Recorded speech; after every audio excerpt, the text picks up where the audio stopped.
Hello everyone, welcome to my channel. Please subscribe and keep watching more details. GMB's bias is out of control. It's time for huge change or it needs to be axed. Opinion. Good Morning Britain needs to seriously start making changes from the inside out. It's becoming unwatchable. It's getting rough watching Good Morning Britain and almost every day seeing something else that has caused its viewers to fume over bias. And they're not wrong, from Ed Balls interviewing his own left-wing wife to Kevin Maguire referring to Charlie Kirk as far-right. There's no middle ground anymore. Well, except really for Susanna Reid. Last week, Susanna was barely keeping the channel afloat after Kevin Maguire's comments, with the GMB host repeatedly saying his comments were extreme and she didn't believe they were correct. But then today, September 22, the ITV team appeared to turn their backs on their beloved anchor as they placed a banner across the screen with the words, "Memorial held for far-right commentator." What a slap in the face for Susanna after she tried to keep the channel neutral last week. On live TV, you can't always control what people are going to say, which is why Susanna was trying to claw back Kevin Maguire's claims to put them on a more neutral ground. GMB has always had the ability to have debates from people at different ends of the political spectrum, which has helped the show remain neutral, but this means a balanced argument needs to be aired, and there are too many occasions where this isn't happening. And now, to have people behind the scenes throwing the word far-right around, despite Susanna herself stating it was an extreme way to describe Charlie Kirk, is embarrassing. For both ITV and, quite frankly, Susanna. She profusely fought Kevin Maguire during his claims last week, and ITV have turned around and done the polar opposite of what she said.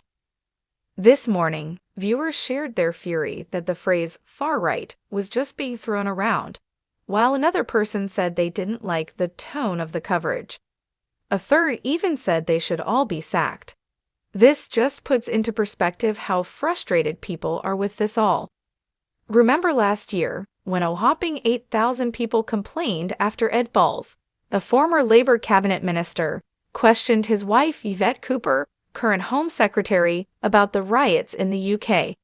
While Ofcom decided not to investigate further, a spokesperson at the time said they had issued guidance warning ITV to take particular care over the compliance of interviews to ensure due impartiality is preserved. Yet Ed was back in the chair earlier this month while Yvette was being quizzed once more.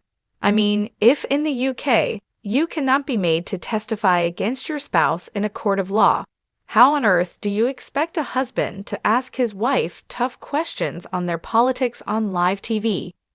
Why is he there? There are plenty of days in the week he's not at work. Choose one of those. In order to achieve due impartiality, it doesn't mean the show needs to be strictly neutral or provide equal airtime for all views, but it does mean that any significant views on matters of political or industrial controversy are presented with due weight. Bias is also not supposed to be aired on our TVs, which is an imbalance in favor of a particular viewpoint. It's quite clear that GMB has fallen short here, and I don't know how there's nobody at the top getting frustrated with all the comments on X complaining about its bias. Maybe it's because they're not bothered. That's why there needs to be a cull from the inside out. We live in a world where people find out most of their news and choose their politics from social media. TV programs get clipped and uploaded to TikTok. So now more than ever these kind of shows have a huge responsibility on their hands. No matter what side of politics you lean on, the right thing to do is to want everyone to make an informed decision.